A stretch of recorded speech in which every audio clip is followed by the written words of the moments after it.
the Wallboard Flying Club, and they are here with an absolutely unique service for the Biggin air shows, because you can book a 30-minute flight in the harbours.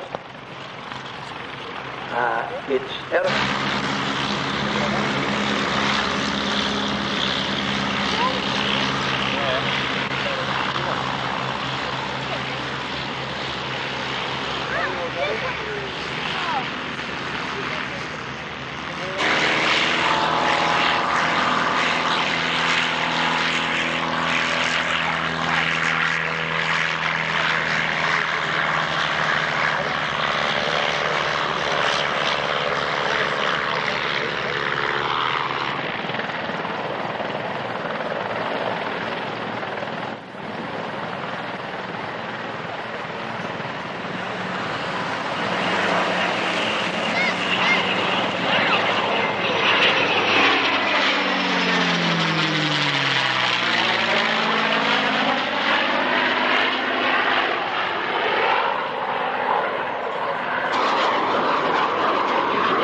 then provided certain vehicles for the DJs racing. And this part of me is a range road, which I don't think anything to do. Up, say something about that.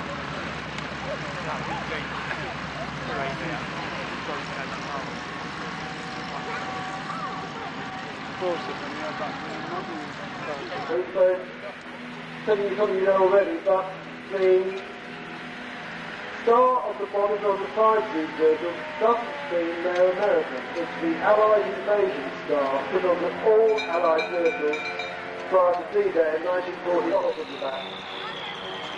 Not a weapons carrier, followed by a Chevrolet carryall. Nothing military about it, it's really stiff and polished job. Ford F8, Jeff comes from Caterham. It's quite a small vehicle compared with some of the others. Followed by a Bedford MW again, with the canvas open top. That's an MWD, I believe. He'll tell me if I'm wrong. The grey vehicle with the trailer is an Austin K2 bartender, fairly quickly. So the light grey was the standard National Fire Service livery. There are all them trucks pushing that onto as well, look on the wing. After the Jeep, there's another unusual vehicle, post-war. It's a Humber Pig. Used first in Borneo in the late 50s, early to let them go again. They might make up their mind one day. The lorry following behind is a Thornton Watt 6 for the British Army. That was a lot coming along the front. The vehicle following that is very designed for crew comfort and no provision for a machine gun. On the right, another one with marked up as it was used to transport goods in the gliders. And it also shows that you don't have to be a man to drive an these vehicles. It's being driven by ladies. Followed by a very nice build-up start car. Completely with blackout markings, the white lines around the mudguard. Alright, another Jeep, followed by a slightly unusual vehicle, a Chevrolet CF8 HUP, or Chevrolet Hub. I think it's probably the only one that's still running in this country, if not the world. It's the Morris Light Reconnaissance car. It looks as though it's confusing construction it is. It's a classic case of trying to make a vehicle do the job. By the time they actually stop it there, it was outdated. Proper armed cars coming. The British Army did use these roads throughout the war. We go to the Royal Netherlands links, helicopter taking us through the hour of 1 o'clock. A number of horses coming into the circuit. Robin pits, or another pits, I think. Not on my backing order. At 1:05, the Pilatus PC7 display. We will, of course, still be having our normal airfare in June next year. But this is the last airfare, 2 days work in June next year, still on. We have take on a fleet, British Eastern, and Love Air, which is departing on scheduled service to the UK. The Aerobantique is loading up with passengers on the latest flight, to the later flight. And then at 1:30, we're going to have the Spitfire Scramble. 6 Spitfire, doing a battle reenactment with the ME-108 and the 109 that took off earlier. And then once the ME-108 and 109 and the Spitfires have done their display, I do have a tent stand down by the aircraft. So go along and have a look and talk about membership if you want to, because it's a marvellous thing to support. They are tremendous people. Coming in from your right, B-17G, the standard, the sort of maximum build. Big war B-17.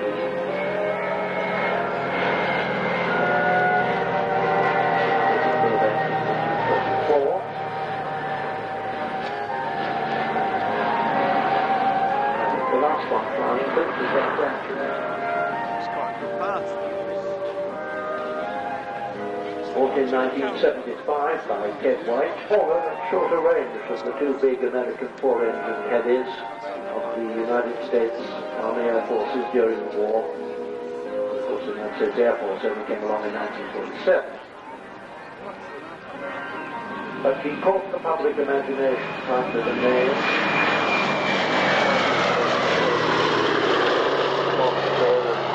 around spell.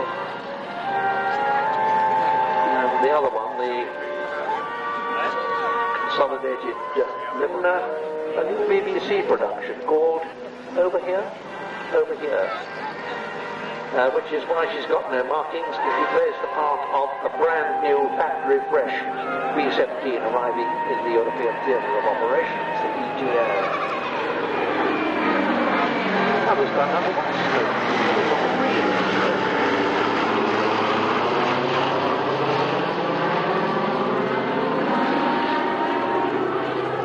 Fusion of everybody but I won't tell you his name.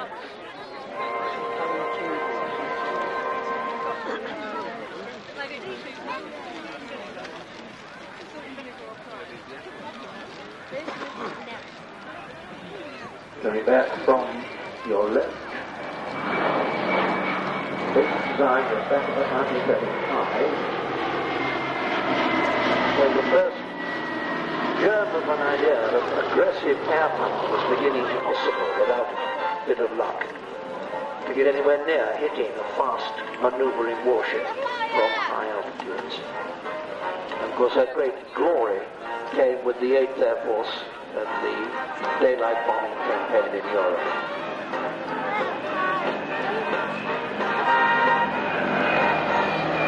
This is, I think, the definitive special album. This is Cheyenne tail colour from the chin colour. So most of the German attacks, a good many of the attacks, were made from the front, because that gave you the best chance of doing damage. And broke up the formation. That's the idea. In a box or a group, then you put them off their bombing stride for good. It was outside Hollywood. I don't think anyone up against the German fighter arm who were extremely experienced in that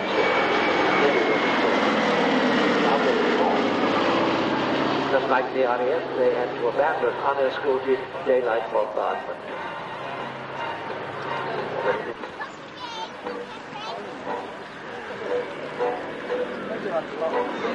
How many B-17s came back to their bases in England in 1943? I only after one day there were 2 engines smoking.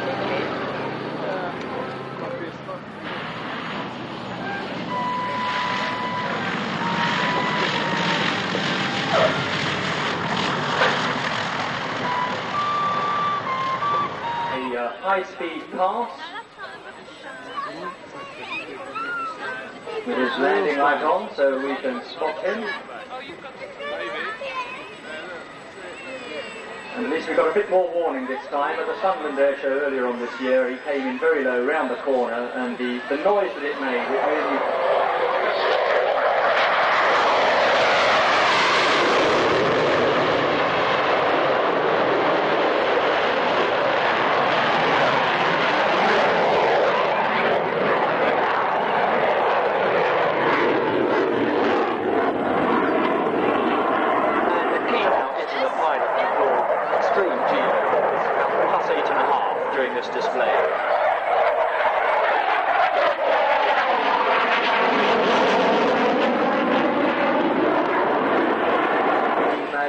smoke winders, not side winders. Coming in now for a low-speed pass from the left, demonstrating the other extremes of the form.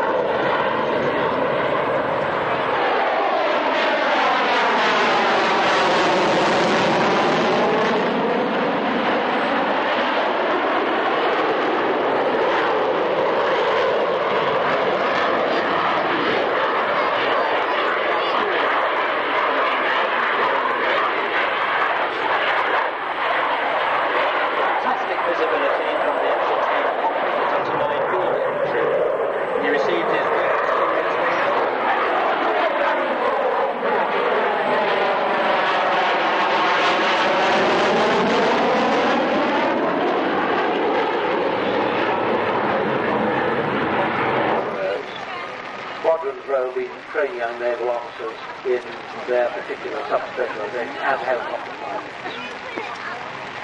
And practicing for them defending aircraft is very much a centre of the road.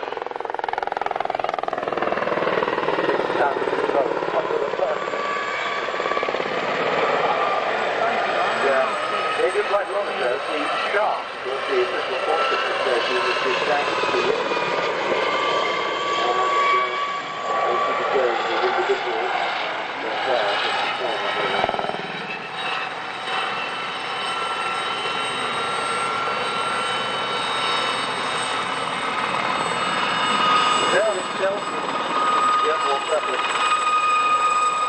liaison and battlefield helicopter for the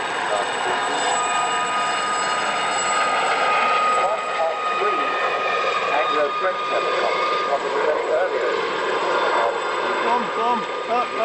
cooperation program, while we have the helicopters jointly built. One is the Riggs joint leadership with Westbrook. We seem to know another one is Navy Riggs related to the program. There comes the fish. This is the original Royal Naval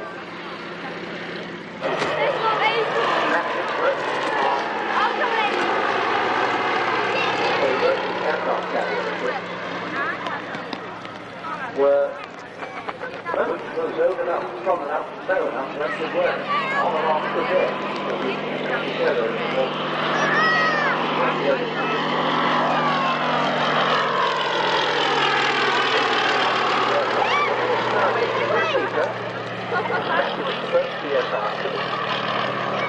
It would also carry bombs. And it led a most aggressive war, 60-pound rockets and submarines, with submarines presented.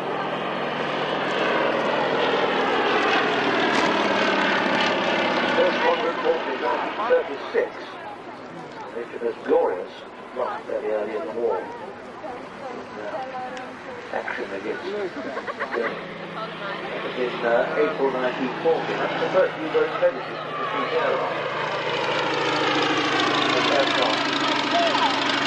Thanks to the reporting, well over 50% of the U-boats which were accounted for during the war.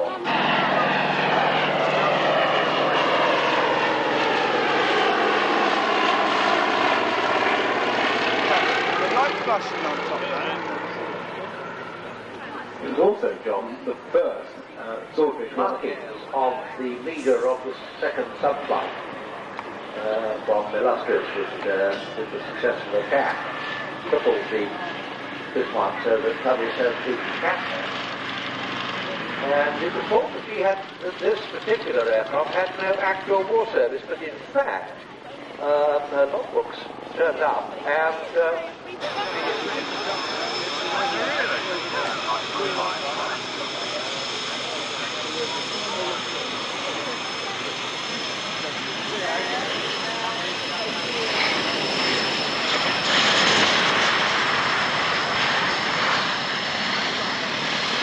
I was talking about the toilet this one. he's on with you later in the program. For the fucking town. Yes, on 860 Squadron.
One of the great lifesavers in aviation.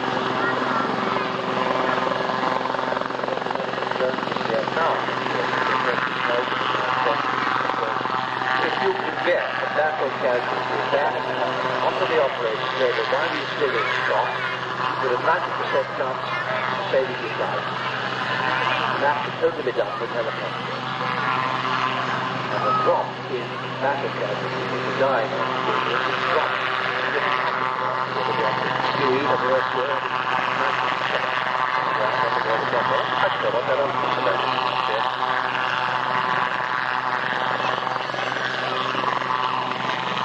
the city made to a hollow. Anyway, you can do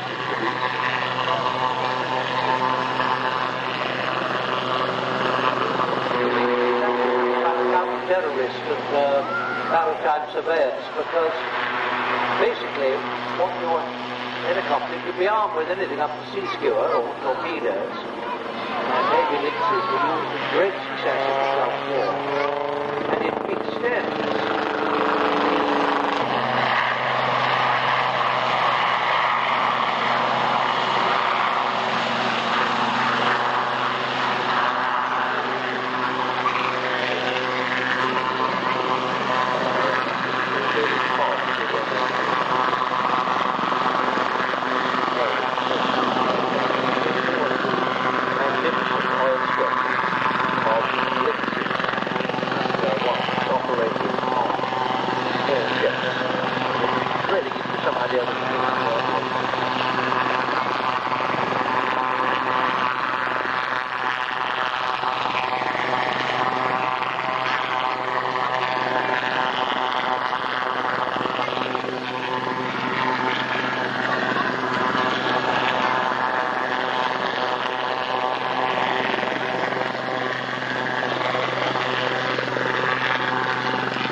The other one's a ship. Oh, it's a setting sun. It must be, it's Japanese Navy. Yes, we know what it says, but it says it is Dutch, so what is that? Presumably it's a squadron flag. Probably being noticed in these small ship flags.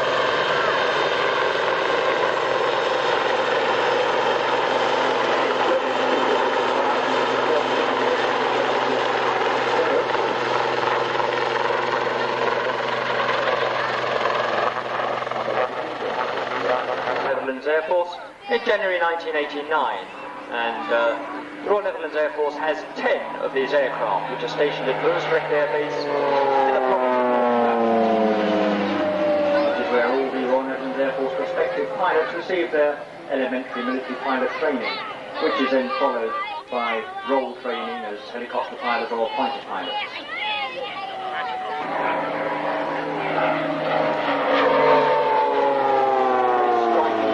Scheme, yellow and red, pulling up now to loop the loop. And with a loop it's not just a case of yanking hard on the control column and hoping for luck, because then you'll just end up with an egg shape. The secret of the perfect loop is to ease off the back pressure at the top of the loop and pull hard again as the speed builds up on the way down, keeping the aircraft straight with the rudder throughout. The PC-7, the Royal Air Force actually selected the Tucano, based on the Brazil Embraer Tucano, produced by Shorts, and in competition for that role to replace the RAF Jet Provost trainer was the DC-9.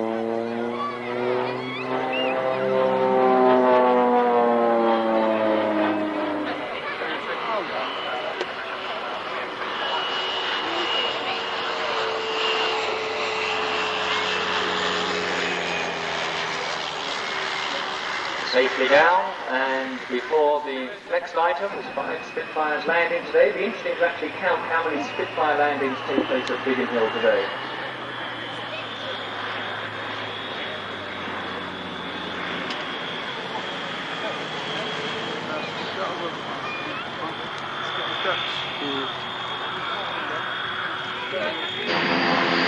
For those who haven't seen the F-27 before, we've really got a frequent store. You may not think so, look at it there.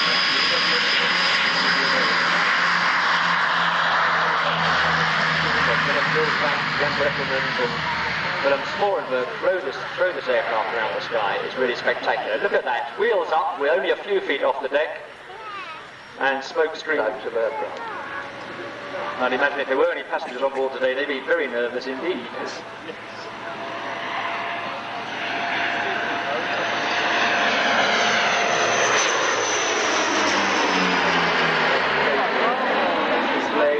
Really the way that the pilots keep the aircraft flying when let me finish, chaps, let me finish, because you've got a severe amount of yaw generated by the engine that's actually still flying.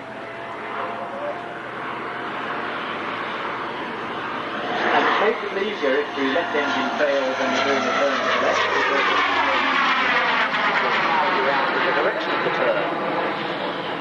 And there we go. See, the left-hand engine is feathered there. The engineers stopped that, and there he is still doing a left-hand turn.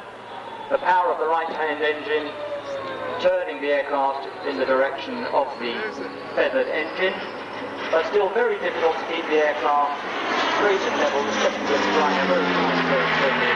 There the engine restarts again. William Sporenberg, warrant officer, the flight engineer on the F-27, playing a key role in the display here today. So that's a difficult enough manoeuvre, but then the next one that will be demonstrated is when the engine on the outside of the turn actually feathers, and that's much more difficult to fly. Go on.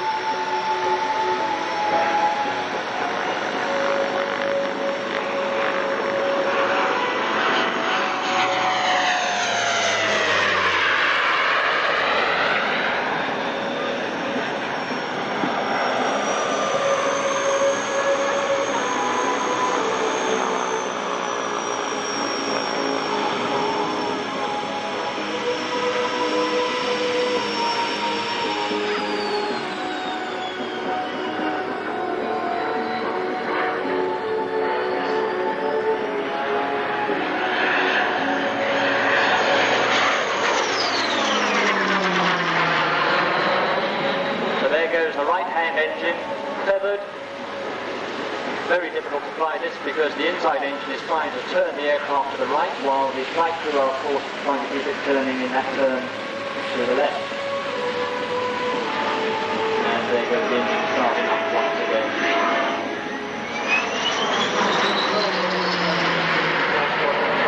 Replaced by a variety of aircraft, C-130H Hercules, KDC-10s, and Fokker 60s. That's after 35 years of service with the Royal Netherlands Air Force. They're going to do this next year with the Hercules. It'll be interesting to see. Interesting to see.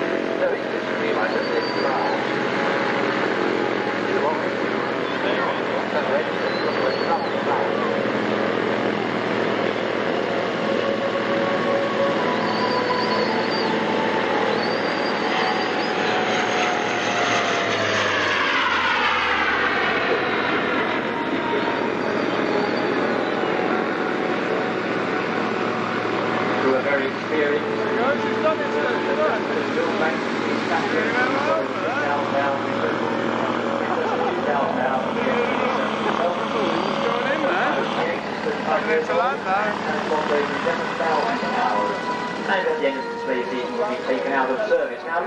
As we see what has become known as the Kaysan approach. A very steep approach will be flown. This is to simulate resupplying troops into an airfield which is surrounded by enemy forces. So you want to come in very high to avoid the risk of being shot down by ground fire. Then once over the airfield perimeter, drop the nose to get down onto the ground as quickly as possible. And I bet that still has copy on the flight deck when they do that.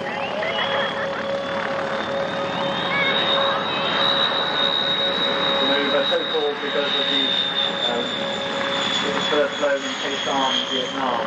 It was an airfield staffed by the US Marines surrounded by the Viet Cong. It's known as the Kaysan approach. One of them was the Royal Admiral of British Chaplain one time.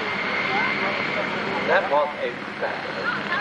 Very good. And he's keeping the tail up almost as long as the B-17 did. Look at that. There's like going out. And the next time after scrambled to defend Croydon Airfield and shot down the 110 Squadron, actually repelled an attack on Biggin itself.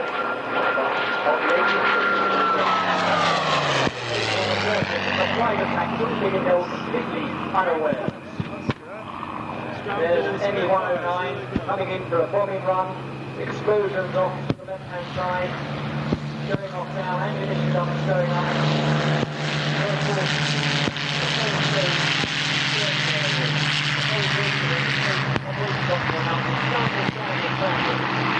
Pilots are already strapped into their aircraft and readiness, so running out with their parachutes already in there, strapping in of Spitfires take off to intercept the German Marauders. Climbing for height, really in that most unfortunate position of being in an aircraft manoeuvring on the ground while there are enemy aircraft above trying to wreak damage on the ground. So here is from the left.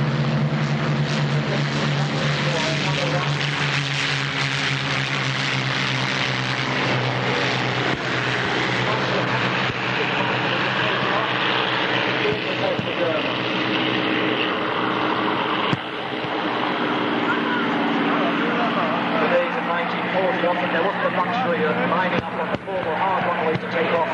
The aircraft would actually head off straight from the first areas where they were, taking off the grass, irrespective of the direction of the wind, just keen to get airborne and to defend the home station against the airfield. Now, once up in the sky, it really was a case of every man for himself. Normally the dogfight would take place at a much higher altitude, but in a case like this, where the Germans were actually starting the airfield and the Spitfires were just getting airborne and caught by surprise, the air-to-air combat would take place very, very easy in case of one of our boys. One of the rules of air combat laid down by the station commander of never fly for longer than 30 seconds straight and level in the combat area. So it was a case of trying to aim ahead of the target and get the circle on the target in front. Give a quick half second, maybe 1 or 2 second burst. After all, the Spitfires only carry 15 seconds worth of ammunition. And then wheeling around the sky, never be sure whether it was a German or Spitfire.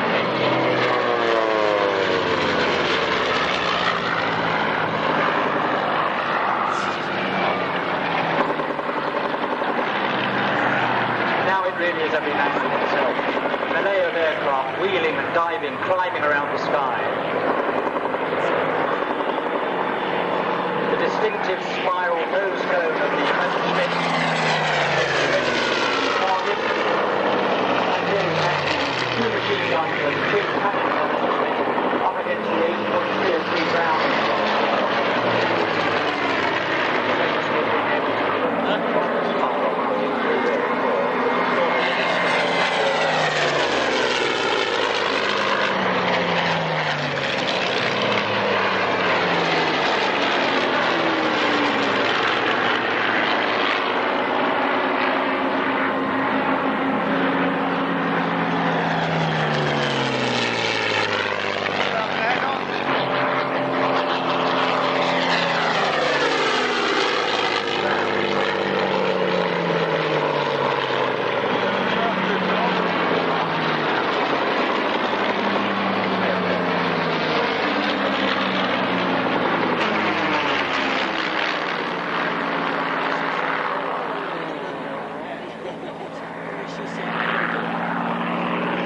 Biggin endured a total of 25 air attacks between the 18th of August and the 18th of August 1940 and the 20th of April 1941. Who were killed when a shelter took a direct hit. And that raid also wounded 36 people and left the airfield with no gas 409 actually landing at Biggin Hill. In fact, the closest that came to it was when a Dornier was shot down at 2 degrees by the precursors of Ladd's army. In fact, in the course of the war, quite a number of German aircraft landed in England, having used the Bristol Channel for the travel and things like it, or in one or two cases been diverted by the underground on railway.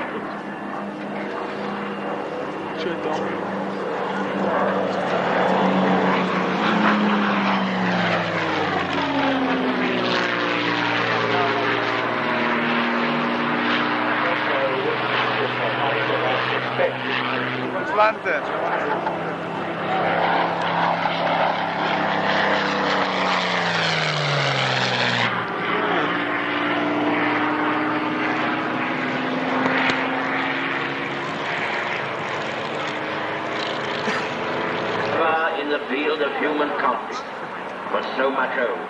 By so many. So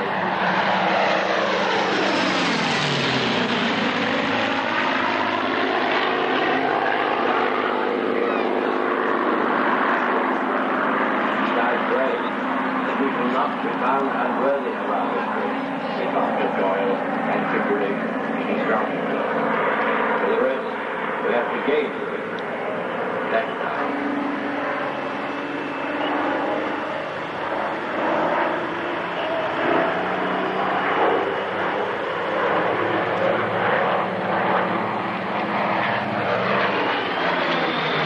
We get to watch this speaker.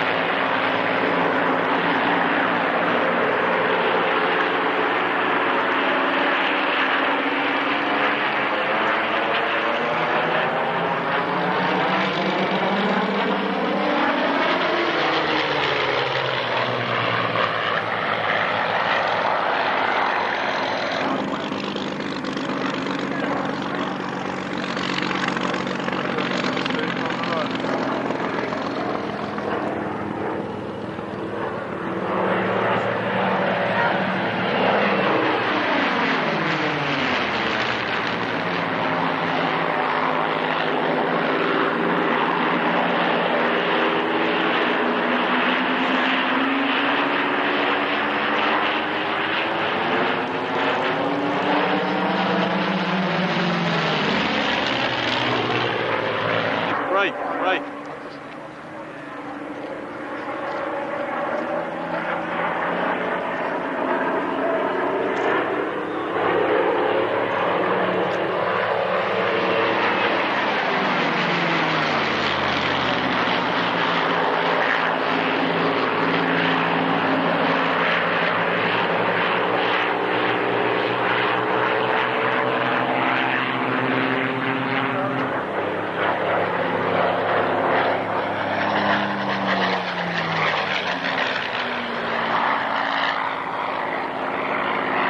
Is now split into a pair of Mark 9s flown by Ray Hanna and Nigel Lamb, while Rolf Meehan demonstrates the Mark 11 in the solo slot.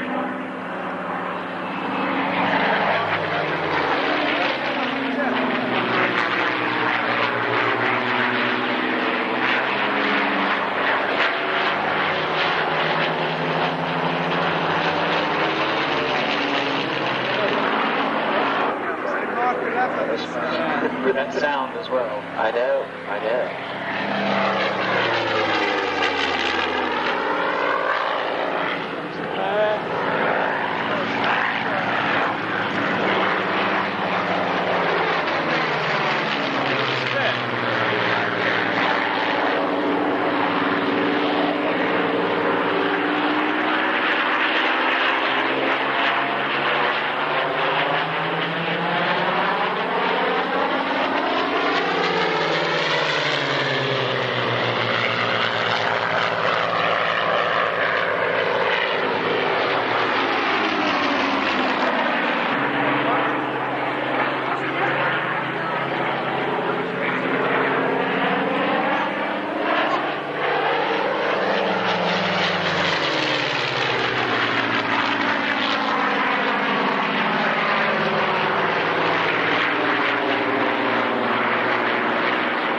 You missed that, Steve.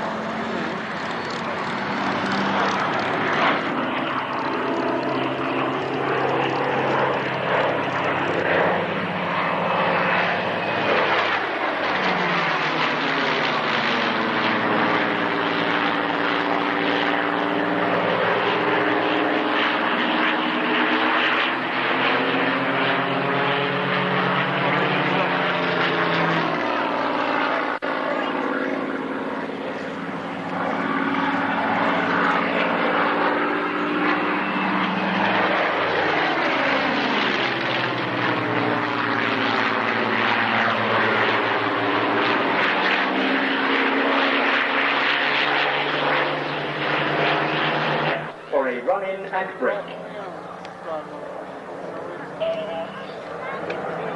I don't think there has ever been, and I mean to these people like Gavin Central and Dermot Wild, I don't believe there's ever been anybody who's very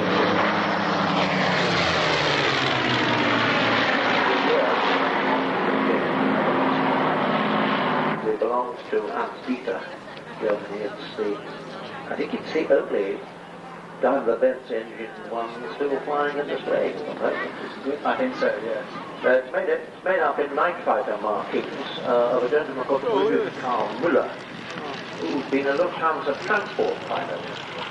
And when the Luftwaffe suddenly, having previously had no thought that they were going to need to defend the Third Reich against air attack, suddenly needed its command General Kamphuber. He had a total of 32 kills,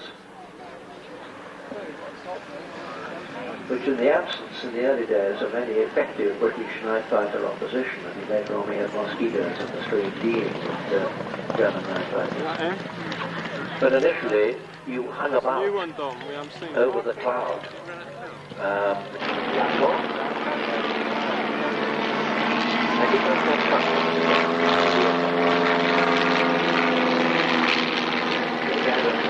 Serious favour.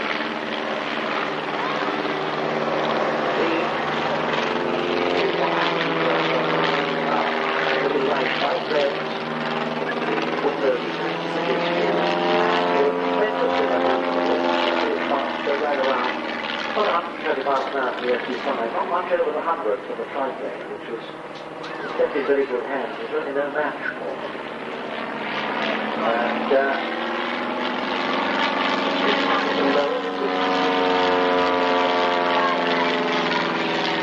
to be short, being but the size of the maneuvers, the way that you can look is minute compared to the amount of sky taken up by a spitfire.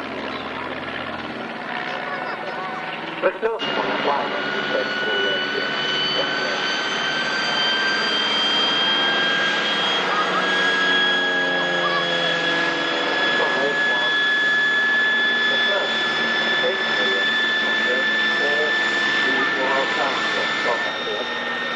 a lot of pilots coming off the highly maneuverable one-gun Newport pups in 1916. Well, the pup was not fighting in the 1980s. The 19th use obviously is a tail, or is a tail. But once pilots got used to this, it became, with the Sopwith Camel, the best fighting aircraft on our side of the First World War.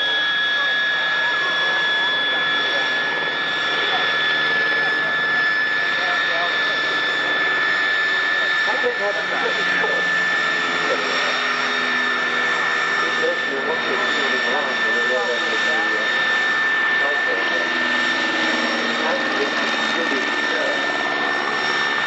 Which is largely because it has to be a rotating ship because of the rubber.